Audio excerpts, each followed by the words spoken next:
A New York City Police Department detective was standing on a subway platform when he witnessed a man charging at him with a machete. The detective repeatedly shouted, "Drop the knife! Drop the knife!" But the suspect kept advancing, blade pointed straight at him. In a split second, the detective drew his weapon and fired 2 shots in quick succession.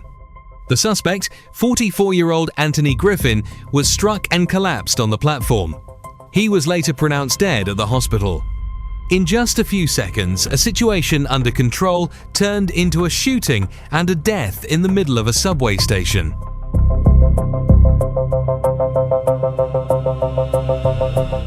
On the morning of the 11th of April 2026, at approximately 9:38 a.m., 2 NYPD detectives, Ryan Giuffre and Anthony Machete, were standing on the mezzanine level connecting the 4, 5, 6, and 7 train lines when they received a report from a bystander that a man was swinging a machete on a train. The 2 detectives immediately moved down to the platform on high alert. Upon arrival, they immediately encountered a civilian victim who had been severely injured by a slashing attack. The victim's wounds indicated the danger posed by the weapon the suspect was carrying. Shortly after, the suspect, Anthony Griffin, appeared, climbing the stairs with a large machete in his right hand, blade pointed outward. Detective Giuffre immediately gave clear and firm commands for Griffin to drop the knife.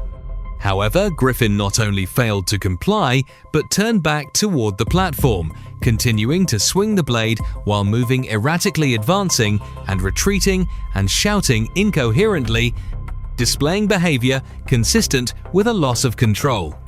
The detectives continued to track him closely and kept issuing commands. But Griffin grew increasingly aggressive. He advanced toward Detective Giuffre, still gripping the machete tightly, blade pointed forward. The distance between the 2 men kept narrowing, creating a direct and imminent threat.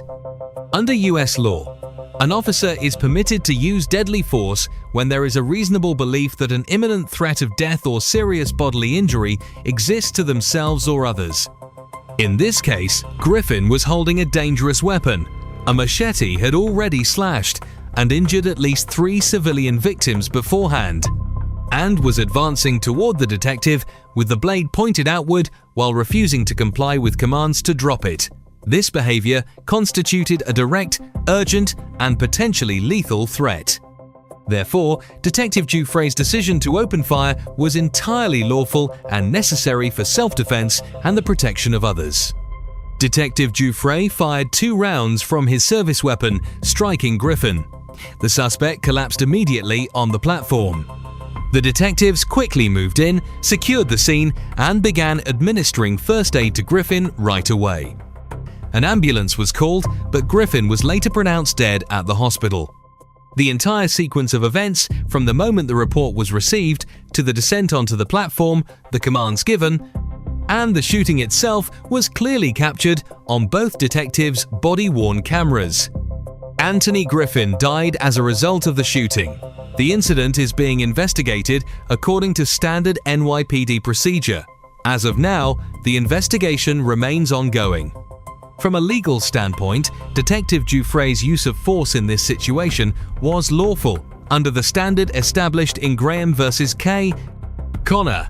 An officer is permitted to use deadly force when there is a reasonable belief in an imminent threat of death or serious bodily injury. Griffin was not only holding a dangerous weapon, but had also previously slashed and injured multiple victims, was advancing toward the detective with the blade pointed outward, and refused to comply with commands to drop it. These factors together established a clear legal basis for the detective's need to use deadly force in self-defense and to protect others. This incident once again highlights the level of danger law enforcement officers face when confronting a suspect armed with a sharp weapon who is behaving aggressively and advancing toward them. The fact that Griffin had already injured multiple people beforehand further underscores the real threat the detectives faced. Had Detective Giuffre not acted in time, he might well have been slashed himself, potentially with even more severe consequences. This case stands as a clear example of the importance of complying with law enforcement commands when armed with a weapon. The refusal to comply, combined with continuing to advance toward an officer while holding a dangerous weapon, escalated the situation to the point where the use of deadly force became unavoidable.